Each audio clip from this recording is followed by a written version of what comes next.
Let's see. All right, Kevin. Oh, thank you for coming on to Uncontaminated Sound. You know, conversation. So I really looked into your work where, when we first met backstage in Boston, at the national show, and I really dug your work, and you work with sound, and and also different materials, paint, and the mixed use of materials along with sound, and it was digging it, particularly the Ben video. But so thank you for taking the time to kind of converse about art and your craft, and yeah, just art in general. So Sure. Yeah. Thanks for having me. I'm excited. cool, man. I guess where to start. So how are you doing, man? Like with the kind of the pandemic and all like that, like how's the family? Everybody safe, sound? How have you had to adjust your practice as well? Yeah. Thanks. Anyway, thanks for being here. I really appreciate the offer. I'm flattered. And it's like to be here. And then, it's a subject I'm excited to talk about. As far as art and craft and sound, the whole thing. Sort of being creative. As far as as far as what's changed for me. I mean, I'm a recent college professor of art, and teaching 4 classes this semester, and which was a lot for me to take on all at once. And halfway through the semester, I got sent home, as did all my students. So I ran 4 studio art courses from a card table in my bedroom. Oh wow, yeah. Actually, this very card table I'm sitting at now, it's very movable. You just pull the legs down, and you can put my office anywhere in the house. Cool. I figured it'd be more appropriate to set up in my studio for this interview, so I dragged it downstairs. Nice. Yeah. Well, I always I still am in need of a private studio myself. So I generally just have my backdrop as a few framed images I've printed and stuff and shown. It's cool. So that's cool. So are classes over now, or you still instruct, or did you have to move the classes like this type of format? Yeah. Actually, I submitted my grades for all 4 of my classes on last Wednesday. Oh, cool. So it's been a couple days of feeling like I have lots of things I need to get done, and then realizing that the semester's over. But I'm already preparing for a summer class that I'm teaching at RISD, and then I'm teaching again right again in the fall. But it's sort of a double duty in terms of syllabus, because I'm preparing a syllabus for in class in studio, and I'm preparing a syllabus for online learning. So it's been interesting. Well, I could imagine that. Well, actually, I could imagine maybe a bit different. Visual art class. I assume might be different via this medium. I guess there's no in-person studio time, or do the students have to create independently and then kind of showcase via Zoom or like online platform?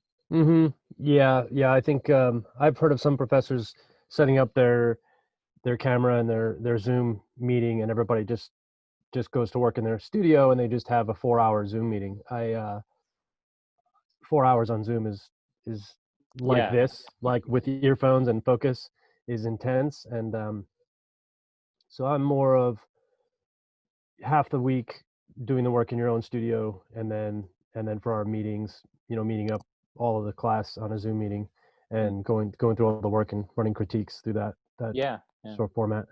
Oh, so you're based out of you're in Rhode Island now, correct? Yeah. Correct. Yep. Yeah. Yep. Providence, is it again? 45 minutes south, actually. I'm down towards the beaches. Oh, cool. Yeah. I mean, anywhere is about 45 minutes from Providence in Rhode Island, right? Yeah. No, that's true. I mean, when I was in Boston, prior to transplanting to New York, I just jumped on the train. It was like a 40-minute train ride to, Providence, and super quick. And it's a lovely, lovely city, very eclectic in food, and you have Daewoo, and then you have Rizzi and stuff like that, and it's cool. But it's a very strange city. Yeah. Very strange. Yeah, no, I had a colleague that lived, who he probably still lives there. He lived in an interesting neighborhood, and we had a good time. But it's in a constant state of trying to figure out who it is. Yeah. It feels like. Well, aren't we all, though? Yeah, exactly. Yeah, particularly now, but sure. So I guess let's dive into, like, how did you get into art? I mean, like, what drew you to art, man? Like, did you already know when you were younger that you were going to pursue art, visual arts, or and then what was it that attracted you to the profession, I guess, or the study? Yeah. I mean, I don't think I'm alone in this, but I remember the moment I had a paintbrush in my hand and this tiny little set of oil painting, oil tubes that were like this big. It's not enough for even a finished painting. And I remember the exact painting I attempted to make. I still probably have it somewhere. If I show you my studio, there's like 400 canvases sitting here. It was a bowler hat that was I was inspired by the I can't think of the name of, I can't think of the name of the book right now. It just escaped me. It'll come to me in a minute. And it was a bowler cap on the front of that book, and I just sort of knew that this was what I wanted to do. I wasn't even really inspired as much with a pencil and drawing. I had one of my best friends growing up. He could take anything out of his mind and put it down on in his sketchbook, characters and whatever, sort of Dungeons and Dragons characters, whatever. I could never do that. But when I got a paintbrush in my hand, I said, okay, this is the deal. This is the real deal. Was there a certain age you picked up a paintbrush? Oh, gee. Yeah, I mean, pretty early on, 12, 13, something like that. I think someone by mistake got me that set of oils, and like I didn't even have any paint thinner to sort of clean my brushes. I just sort of like used all of it in one shot. Yeah. Oh, the book was Unbearable Lightness of Being. Okay. And there's a bowler cap on the front of that book. Sorry to come back to that thought, but it took me a minute. Oh, no worries. The little red flashing recording thing plays tricks on your mind when you see that little blinking light, Oh, true. Now I just noticed that. Now, like, it's gonna trip me up. This the psychology of like recording, or it's weird, but that's cool. So it's then, like, how did you decide to study? Like, I know you have a BFA in visual arts, that's correct? Or I do, yeah. I was thinking of this, I didn't have any prior questions, or I didn't have anything to really contemplate, which is great. Actually, I really like the free form of that. But one of the anecdotes I was kind of thinking back on, because I started thinking about, why would somebody even want to interview me, right? So thinking about what possible questions you might ask, and I did have a high school art teacher that really just sort of showed me that there was more to life, just even in high school. And in fact, I think I was in about 8th grade, and I was in a French class, and I could never keep my mouth shut. I was always bored and talking, and I was not very good at French. And my my teacher at the time threw me out of class because just whatever I was talking. Said, just you got to leave. And so I wandered over to the high school, and I was walking up and down the hallways, and I didn't want to get caught by anybody because he didn't actually send me to the principal. He just kind of said, leave the classroom. And I remember I had my head down, and I was swearing. I was like in 8th grade, like using the F-bombs, just throwing F-bombs out. And this woman turned around with this fierce look in horror, like she was about to just absolutely berate me. And it turned out to be my art teacher, but she turned around and she said, "What's going on?" And I'm like, "Oh gosh, I'm so sorry. I'm just having a terrible day." And she said, "Oh, well, thanks for apologizing. I hope you have a better day." And then she walked on. And I don't know, that moment of realizing that somebody could treat you like an adult when you're in 8th grade, Mm. stuck with me. And then I ended up, having her as an art teacher the rest of my 4 years in high school. Mm. And it was the art room was just always the place I felt most comfortable. So Or at the time, were you studying any or particular artists that you were influenced by, or any external kind of like cultural figures, or sounds, or just any literature that really, besides the bowling hat. I forgot the title. Sorry, yeah, already. But anything else that was really that you were like that kind of just tied into maybe your subconscious that kind of influenced or started to influence your style at that time, or I remember I used to love looking at the work of Lipschitz, hmm, but only because you could say Lipschitz in class and not get in trouble. yeah, yeah, So I would go around and say, "Hey, look, this is by Lipschitz," and you know, but besides that, yeah, the the canon of artists that we're exposed to in a place like high school is so narrow. But I want to sort of find a fringe of new and interesting artwork to look at. But yeah, I mean, can name 10 off the top of my head that uh, just feel sort of everyday. Kind of everybody would know these artists. yeah, yeah, The obvious ones. yeah, yeah. When did you kind of start developing your process and your work with like you know mixed media, and then also when did you kind of evolve into audio as well, audio work or sound? Yeah, so I guess all the while I've had, a guitar laying around, musical equipment around, 4-track kicking around. So I mean, I'm happy to talk about the sonic sort of explorations in a bit, but when I was in college, I we had this old dairy barn. Um, they leveled it and made a parking lot for the basketball uh, for the basketball arena. Unfortunately, about 12 years ago. But this dairy barn was dilapidated, had an old silo that had all the old chairs from the studios just stacked up. It was on the end of campus. I had a key, uh, and I would just, every weekend, my friends would be hanging out, and I say, "Hey, I'm gonna hit the studio first. I'll catch up with you guys in a while," and then I'd stroll in at 1 o'clock in the morning after being in my studio all night and just, pick up the partying where everybody, I don't really miss you don't really miss a beat when you just pop right back in and stay up all night. So I put a lot of hours in the studio by myself in the painting studio, and I think it was there in that early college experience of painting representationally and then sort of imaginative, realizing that just I wasn't really into that, and it wasn't until I was suggested by a professor of mine to just start trying out collage, and then showing me artists like Kurt Schwitters and some of the collage artists from the past. And then as soon as I pasted up a piece of newspaper, I was sold. Mm, I was at the end of that. Collage has been a pretty important part of my practice for a long time. mm, mm.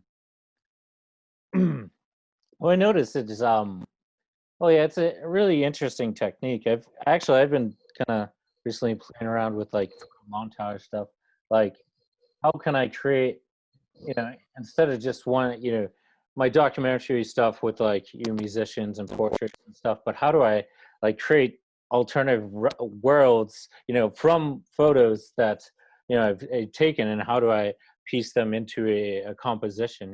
It's like, Mm. um, so I've been playing around with that during this time period of like, how do I want to also evolve my own practice from say strictly documentary stuff to more of the visceral kind of abstract uh, using photography, but I also love to paint as well. I'm Hmm. just I love diving into the subconscious and trying to live in that just abstract world where and then just communicate what I see in that world on say the paper or or a canvas or generally sketches or something like that. So kind of what kind of headspace do you get into when you create or you think about a new series of work or um I guess. Yeah, I think that's always. I guess it's constantly changing, slightly, but one thing that was always the same was that I was always using a set of headphones while I would paint, and I would listen to specific albums, and then I would gain a sort of cadence in the studio, in the painting studio, and that cadence would be kind of built through certain albums. And yeah, I think that's when, right about when I just decided what is the link between the sonic and the visual. Mm, Why do I keep listening to the same thing over and over? It's not background music. It's not necessarily ambient music. It's not really. So why do I listen to this thing over and over and over and over and over? Um, and so that was kind of the entry into just sort of getting to grad school, exploring what the relationship between music and visual work. What does that mean? Why? mm. You know, asked a lot of questions.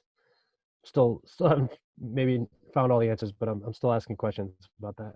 Yeah, that's well, it's a really interesting concept too. Like, well, I'm always drawn to immersive experiences comparatively maybe to just the 2D experience as well. Because I feel like you can evoke different types of emotions through, say, sound or different types of immersive experiences, light or film, and I think it gets down to kind of like the our primal instinct to react to not sound or different experiences comparatively to I love the experience of looking at a painting and analyzing it or just mulling over. But I also really love leaving it, say an exhibit or even a film, say a movie, saying, "Wow, that really like I don't know what it was, but it really moved my soul." It's just something. Yeah, And then it maybe take a few days to ruminate, and then you're like, "Oh, whoa, that's cool." So I noticed with your presentation, well, on your site, your your write up about your thesis, or in the photos as well, and the brief video is really interesting. That the um, the viewers, visitors, are really interacting with the pieces. right. The Uh, home tones piece. yeah, home tones. Yes. Yeah. Yeah, that was a culmination of kind of all the ideas I tried to explore over the 2 years in grad school. It really was a nice gelling of all of the different concepts because it was three-dimensional work, it was collage, it was painting, it was installation, and also sound, kind of all in one shot. So it was Yeah. a six channel sound piece. Did you want to? I can sort of explain it a little bit if you're interested, but Yeah. Oh, yeah. Please do. I mean, like I'm really interested with the series just going deeper into why about process and craft. So I mean, whatever you want to talk about your thesis, um, in the show, yeah, go ahead. Feel free to. yeah, I mean, Yeah. I can just tell you a little bit about it. I mean, it it really started with wind chime. Actually, I've got a few wind chimes. I don't know. I collect all these weird wind chimes, and there are 6 notes in this wind chime that I have out back, and it's the pentatonic scale, and so I listen to it all day long. I listen to it all the time, and so when I started thinking about uh, sounds at any given moment. Those chimes are chiming that, and they give an audio, or they give you a sonic sort of experience of what it's like outside, so you can hear it inside. And so that was kind of the launch into, that was the seed, and then it grew from there. And so simultaneously, I'm a dad. I'm raising 2 children with my wife. They're upstairs, quiet right now. And they were bringing home this copious amounts of, in fact, this is just like just a small smidgen of their homework. And what I find just fascinating about this is that, you remember doing these, right? Yeah. I come home with mounds of this stuff. And so I wanted to somehow incorporate, because the thesis was about sort of my home and my experience of being home. And so I incorporated their homework into paper mache vessels, these big kind of urn, sort of strange vessels. And inside the vessels were little speakers that I mounted like this. I also had these everywhere. Oh, cool. Yeah. My studio, I mean, it's not like I plan, but my studio is an absolute disaster. But it's my disaster. Yeah. And so the 6 notes, I created a system. I was working in systems, trying to figure out how to recreate the randomness or not randomness of a wind chime. And so I instead of just using a field recorder and recording these wind chimes, I recreated sort of a system to play each of the notes. And I could go further. It's like that was based on a writing by Alan Watts.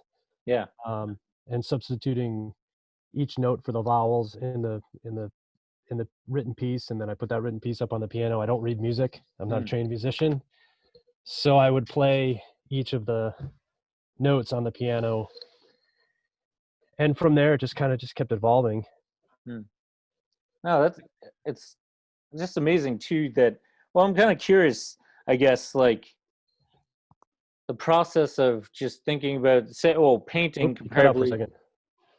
Yeah, it's kind of choppy, but no, I hear you now. We're cool. good. Cool. You good? Yep.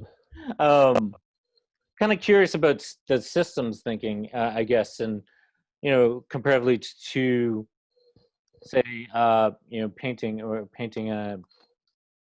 a piece comparatively, and then taking, is it 2 trains of thought, I guess, like to come up with the exhibit or the show, your thesis show, with the system, complete system, comparatively to painting on canvas or different materials, if that makes sense. I was looking for something that might be within reach to sort of explain this. Actually, if hang on one second. Yeah.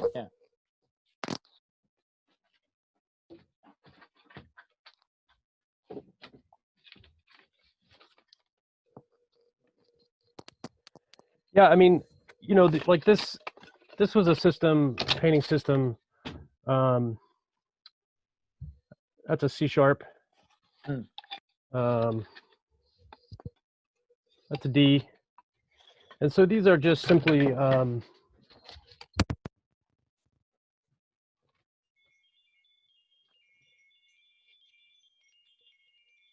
these are the correspond to the lengths of the wind chime. So this. Oh wow. Yeah. So that green one is the length of this wind chime, and that's a D. So if you ring this one and put it up to a tuner, you find out the the note of the wind chime. It's all kind of bonkers. It sounds crazy, but yeah. So this ended up becoming a whole system for this painting that I recently had in a solo exhibition a couple months ago. I guess when you're painting abstractly, because you're taking the representation out, you're not painting a landscape, you're not painting a still life. When you take this subject matter or the representation completely out, most of the time I was sort of just working on the process in terms of, well, okay, I'll just keep putting paint down, keep putting paint down, keep putting paint down until cool things start to happen or happy accidents start to happen. Hmm. And I wanted to get a little more, I wanted to be more direct. I wanted to get into the structure of the painting by using things like, because this found object, I found this at a thrift store for like $1. So finding these objects and these different ways of entering the painting, as opposed to just the painting itself, trying to develop it through the process, just having some meat before I even put something down on the canvas. Yeah. I guess that's what that sort of system, when I say systems, it was just a new way of entering the canvas in a new way. The ones behind, I'm working on behind me, that got this new series going, and they are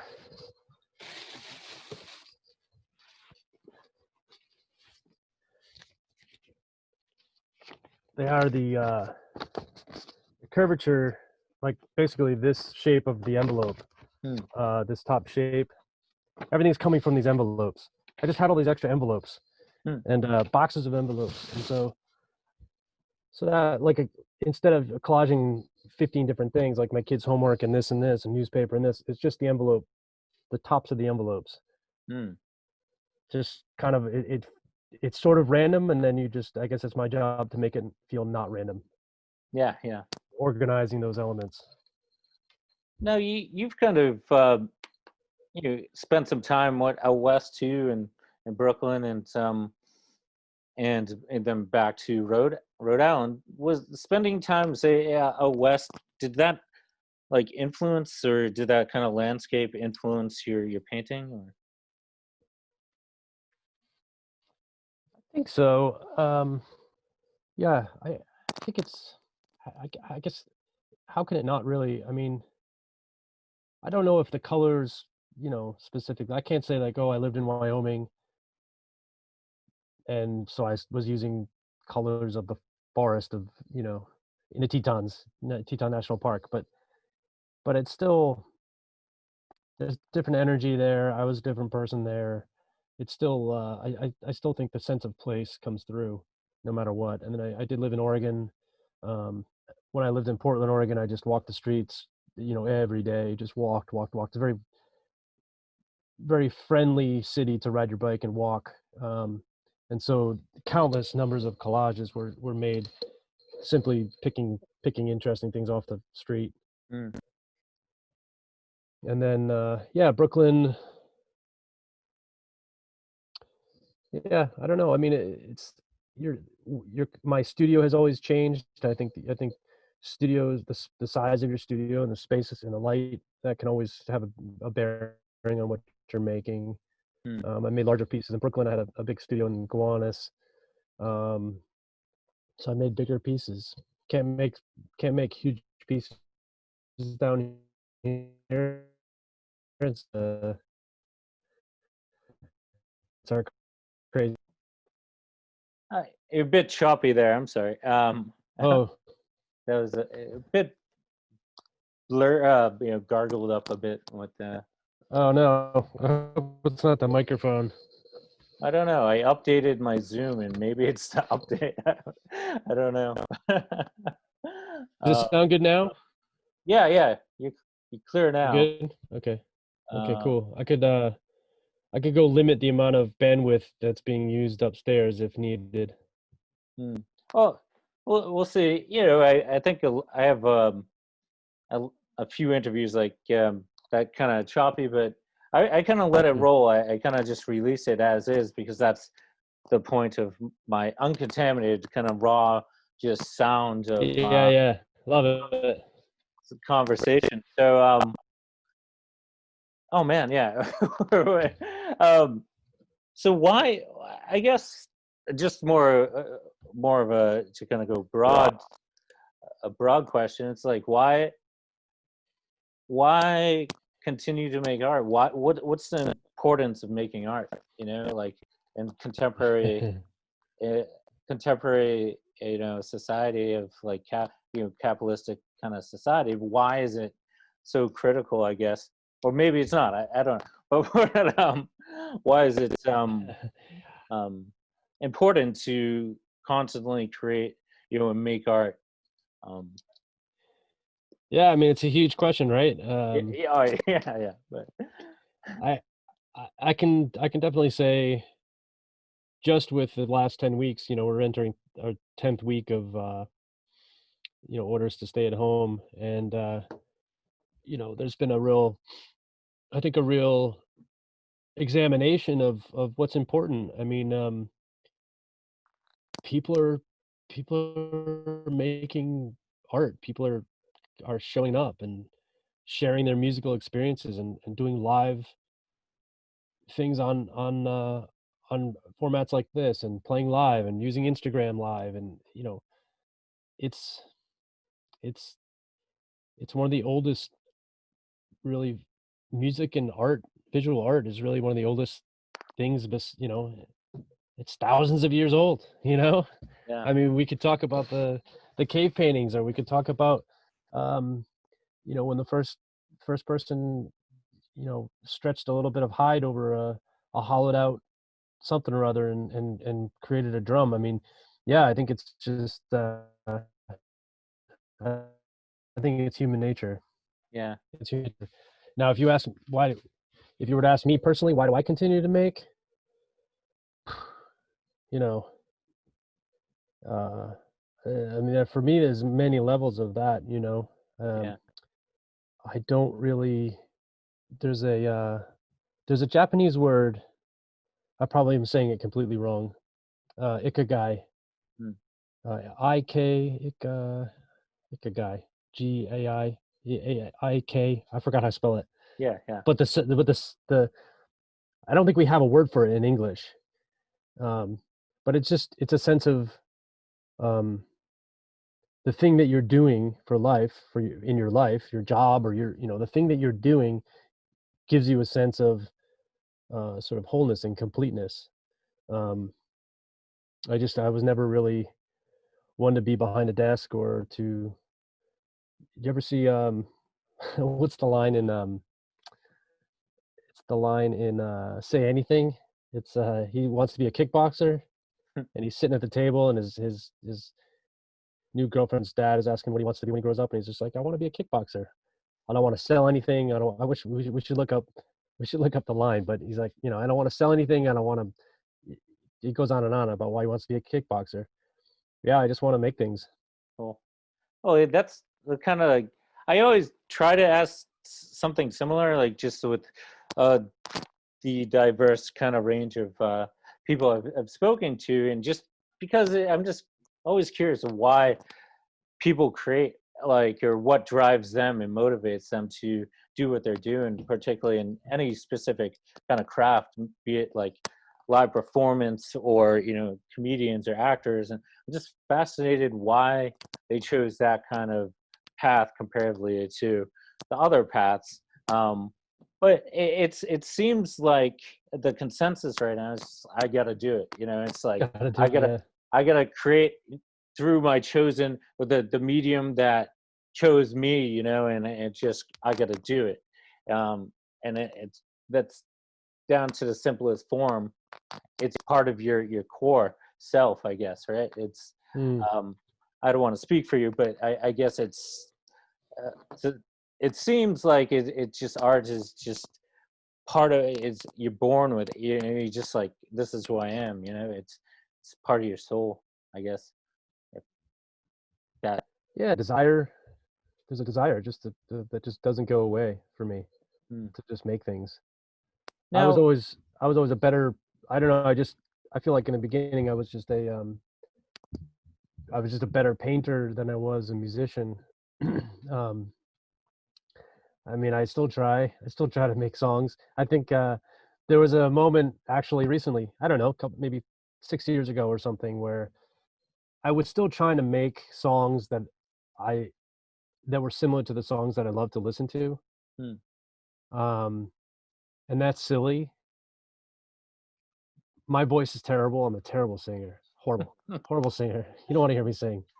I try. It's terrible. Yeah, yeah. But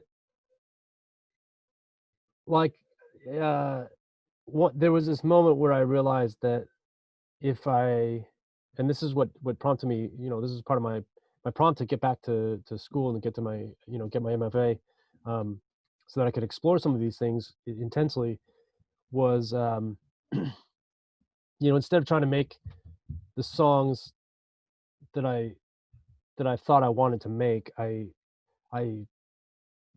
ditched that idea and was able to realize that sound and sound making and the sonic experience could be used as just another medium, Mm, like my paintings. And so as soon as and it took me a long time to find that, and I think had I been exposed to more music theory and more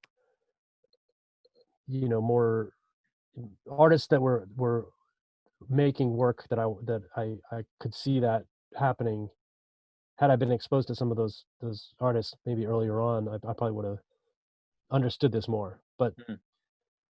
But now it's whether I'm making a film or working with video or working with sound or working with collage, working with oil paint, it's really just substituting the medium to make another iteration of what I've been making for 20 plus years. Yeah, yeah. Like it's just like, okay, maybe I want to add a new layer, of, to my, your paintings, or, new dimensions, say sound, or, environmental stuff, video. And yeah, it's because it's like you always want to progress. For me, it's always want to progress. And how do I Hmm. make, how do I add new layers of things, to make, add new levels and depths of the work, because ideas start, with as a little seed, but then they sprout, so it's like you can start with one medium, but then if the medium's not the right medium to kind of then evoke different messages, then you kind of cross transfer different types of tools. But I mean, that's, I guess, the artisan. It's she is a, a disciplinarian of, you know different crafts, and incorporates that into their practice. So I feel like art pulls, you would have just have some kind of understanding of kind of like engineering, sound, or you just be a constant learner of all these subjects and pull it into creation of your voice, if that also makes sense. I don't know. Yeah, yeah. But to kind of like go back to your kind of work, like currently, well, where does your work live now? I guess, like, gallery wise, do you have pieces out in certain galleries? I do. Yeah. Yeah. I I mean, I show at various galleries. I've got my work in Rhode Island, several places in Rhode Island, and I had been showing in some other places. It's my output has not been as prolific visually, and just working on canvases. Teaching teaching has sort of like stepped in big time. I did have a solo show in Newport, Rhode Mm, Island, just a couple of months ago, cool. um, and so I think I had like 13 paintings there or something like that. Cool. But I also did a sound performance, and I had CDs available of my sound work, and it was a nice, again, sort of a nice progression from my work in grad school and my thesis to finally a show that incorporated all of these different types of works.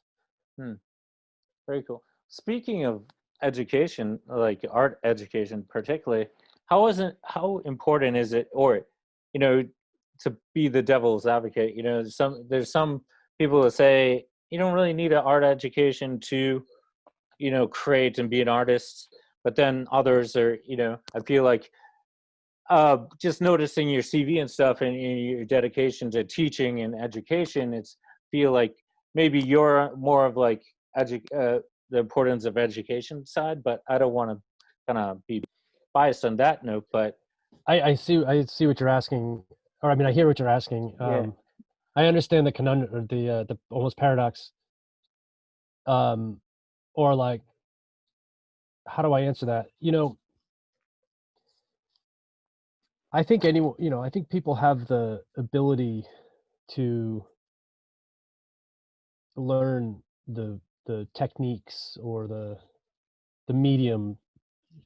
You can now with the internet. I mean, I don't know how people have the time to do these YouTube videos, but I can change a spring on the little trap door on my dishwasher, and just because I can just look it up on YouTube. I mean, Sure. thank God people are out there that have the time to make a how-to video on how to change, uh, you name it. I mean, it's like a tail light on my van. I just YouTube it, and there it is. Yeah. Uh, how do I clean the carburetor in my lawnmower? It gets clogged all the time. You just Google it, and just boom, like you have YouTube videos. Yeah. So how do you paint a landscape? I mean, sure, we had Bob Ross. Bob Ross. Yeah. Nice. Yeah. Um, I tell you, I have so much within reach right here. It's insane. Cool. I actually have a fisheye that I'm going to show you the rest of my studio in a minute. Cool. So the how-to of making art is all available to you online. You could do it all online.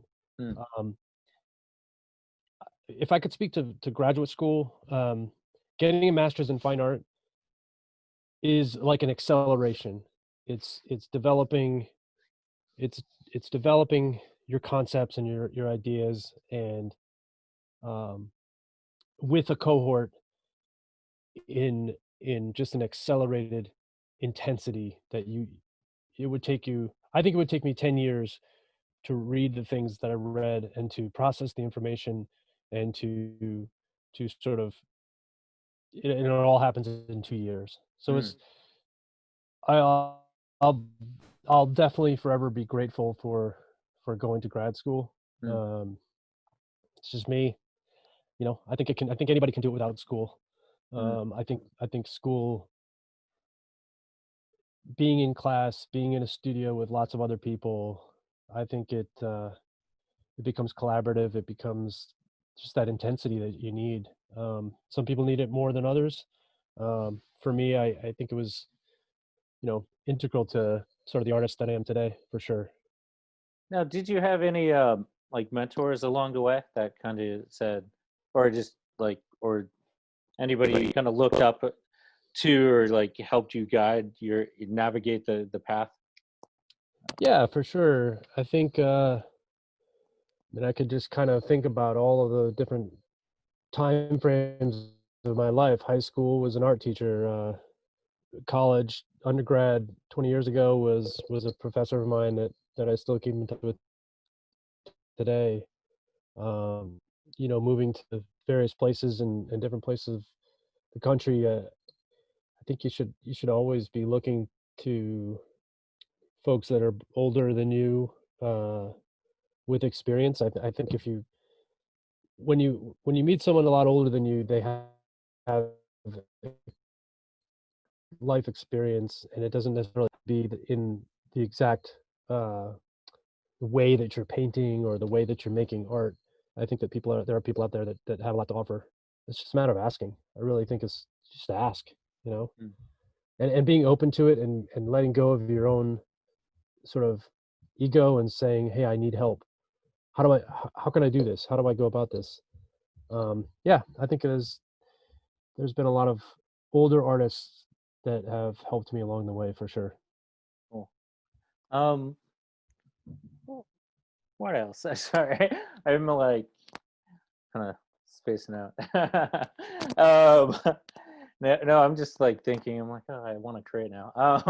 I um, like, is there any like key pieces of advice you would tell, or do you tell your students like now, like to kind of be like, if they're really serious or like pursuing arts as a kind of profession, but is there a key points that you kind of, or like overarching um point you kind of like to instill with them?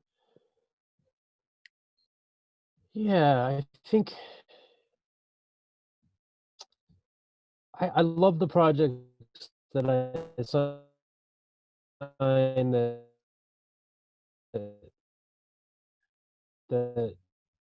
into totally new music. Oh, you froze there for a second on my Yeah. screen. Yeah, I think just being open to new. Did it glitch? Yeah, it's a bit glitchy, but can you hear me now? Yeah, you're good. You're back. Cool. Yeah, I think the main thing that it took me a long time to learn is just it's really not about the medium necessarily. It's more about the process. Hmm. Hmm. Here, I could show you my studio if you like. Yeah, that'd be great. Oh, cool. I Now, thought that was. is that is that like the basement of where you live, or Oh yeah, cool? oh yeah. The Nice. the pink insulation is showering down on me. I'm sure it's probably really not good for my health, but Do it's what I got. So you have any ventilation? yeah, one little tiny window in the corner. Oh yeah, nice. It's good for the fumes, yeah. Yeah.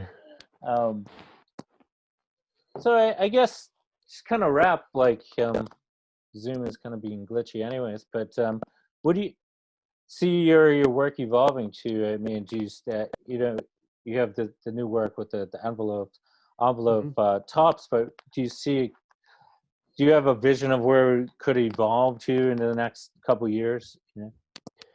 Yeah, I mean, I continue to just work with sound. I mean, I'm doing field recordings all the time. I'm collaborating with several people um, all the time, making sort of exquisite corpse type sonic projects with a friend of mine, just over the internet, just swapping sound files back and forth. Cool. Yeah, I just can't get away from firing up the digital audio workstation and working in that realm. I really enjoy that. Hmm. I it's and the video work just kind of keeps rolling in. So I do, like I said, it's really one day I'm editing a video obsessively for weeks on end, and then I wander down to my studio and I start making, working on a series of paintings. I really that intensity depends on the project and what when the moment when the moment really strikes, um, then it's time to switch the medium and I just kind of go with the flow and just keep going until it if it ever has that inkling of feeling um, safe or uh, I don't want to say a crutch, but if it ever has that feeling of I got it all figured out, then I switch. Yeah. It's literally I know exactly when it happens. If I do a series of 12 paintings and I get the third canvas going, I mean, I just know it instantly. Hmm. Like, okay, what I've said enough. I've said enough. I've said all I can say. It's time to move on. And I just work more like, bands. We have a common interest in music, and so bands release albums, and sometimes those albums are not like the other albums, and everyone's cool with that, right? But for Yeah. painters, a lot of times gallery, in the commercial art scene, I think a lot of artists are expected to make the same paintings or a very similar style of paintings over and over and over, and Hmm. I can't do You kind of that. froze up there again. Yeah, it's frozen. Oh. Now we're good now. It could be the time. It could be the time of day too. Maybe there's heavy traffic on the internet. I don't know. Yeah, I don't know. I have to check I probably have to do a cleansing of my files or just dump them on like multiple hard drives. But I looked at my storage on flash drive, and I still have a good amount of gigs on my desktop. So I don't Yeah. know. Maybe it's Zoom. It's, but yeah, totally though. It's like, you don't, yeah, like that's what I've noticed through my observance with the commercial art, where it's like people kind of get pigeonholed into a certain style, but Hmm. as an artist, it's like you want to explore different, topics, themes, mediums. It's like, why limit yourself to a certain style? But due to Yeah. market taste, due to the market and taste in that specific style at the time, and it's yeah, that's what gets me a bit about that scene a bit, but um I mean, more power to the people who are able to maintain that, because there are obviously different ways of defining success, and um yeah, I mean, I don't know, the grass is always greener, right? yeah, no, I mean, it's to each their own, I guess, to be also Mm. cliche. Yeah. Yeah. um it's, whatever you're really happy with, and whatever you really uh makes you just really happy with your life. So it's why, you know try to be somebody you're not. So if it's not Yeah. your scene, then why try to even pursue that? When it's you're this type of person. So it's like, yeah, you do the work that's meaningful, and the way you do it. So, and that's why I love art too. It's like, because it's, you get to choose what you output. And some, I've done some Hmm. design work in the corporate world And it's before. infinite.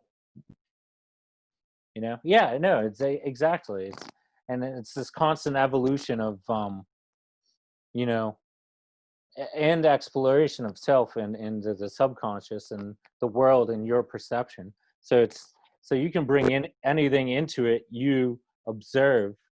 um Anything you really like to collect too, like any weird little trinkets or anything. That I like to collect. Yeah, yeah, because I Oh my know. God. I'm just looking around my studio. This place is a, what I've recently been collecting?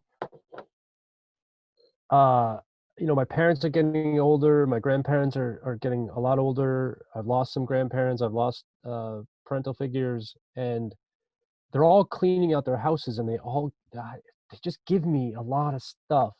Hmm. So I just have way too many things that people have given me. Clocks, my grandfather's clocks, paintings that were made in Italy. My dad went to high school in Italy. My grandfather was in the Navy in Italy, and so we got all these like kind of street art paintings that, of course, I'm a painter, so my family just gave me these paintings. Um, yeah, I also have a problem with synthesizers. I do really enjoy a good synthesizer. Cool. Yeah, I was curious because I've noticed a habit of artists collecting all sorts of objects. No, it's a great question. I love that question. Yeah. Really, you're gonna make me really sort of like look around at what I've got. Yeah, mostly art supplies, but yeah, I'm not a huge, nothing too funky. One thing I do love is and I don't have very much of it, but I do love pottery. Hmm. I think in a former life I would pot right now and just have a little shed out back with a pot studio. I think I'd be just fine. Yeah, yeah, I don't know if it glitched out, but I like pottery. I like little pots that people yeah. make, What and they kind of sound nice too. was that the kind of influence for the shape for your thesis too? Like I noticed the kind of clay pot shapes. Yeah, those clay pots. Yeah, I think the desire to be a potter. How could I make? Well, I wanted these vessels, and I don't have a potting studio, so yeah, I used plaster of Paris, and yeah, it's funny. It was a product. Oh, you froze again. I think it was a product Oh, of wanting to be a potter. yeah, yeah. Well, I always find also, like, sculpturist, and like particularly when I've explored like upstate New York, like in what is it, Storm King, the sculpture, like I can Oh only yeah. only imagine like the process of creating those massive sculptures, man. It's like I can't get my head around that, and I'm not an engineer like that, but Yeah. it's like what is this, Richard Serra, it's amazing work, and it's Yeah. it Yeah. just, Storm King's a magical place. yeah. Love So, Storm King. oh, that's a great. Oh, I just love wandering around. I mean, that's one thing too with this pandemic. It's like I miss going to view art in person, or just because there's online galleries now, with all the institutes with online viewings, Sure. but you don't get the same connection to a piece, Very true. unless you're physically there. Same with like live music, it's the it's that live performance that really gets you. Experiential. Yeah. Yeah. Yeah. I But totally agree. and also, oh, speaking of music, have you listened to yet Ben Lanz and Kid Million's new collaboration? Their album, it's super heavy. Millions. Yeah. Million Lands. Yeah. Yeah. Well, I listened to the one track called "The Ochre World" about 400 times because I edited the video for it. Oh, cool. Yeah. Yeah. Nice. Yeah. I Oh, so yeah. shot and edited that video. So while it's a 9-minute song. So I probably listened to it. Yeah, about at least 100 times. Oh, cool. Yeah.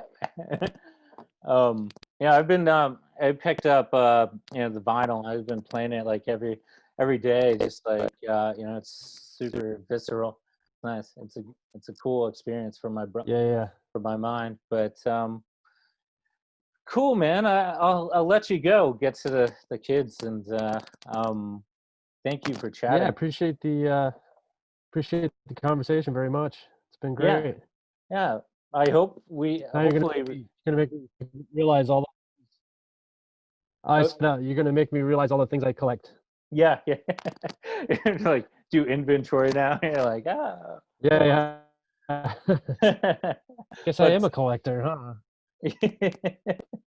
um, yeah. Well, thank you once again for your time, and hopefully everybody's safe and sound. And looking forward to seeing what you come up with, in the next couple months or whatever. And I'm sure we'll Yeah, connect again somehow. With Ben and I don't know the universe, but it's been a pleasure. yeah. Instagram is a marvelous, sort of almost addictive medium, but it does have the ability to sort of bring people together a little bit. So Cool.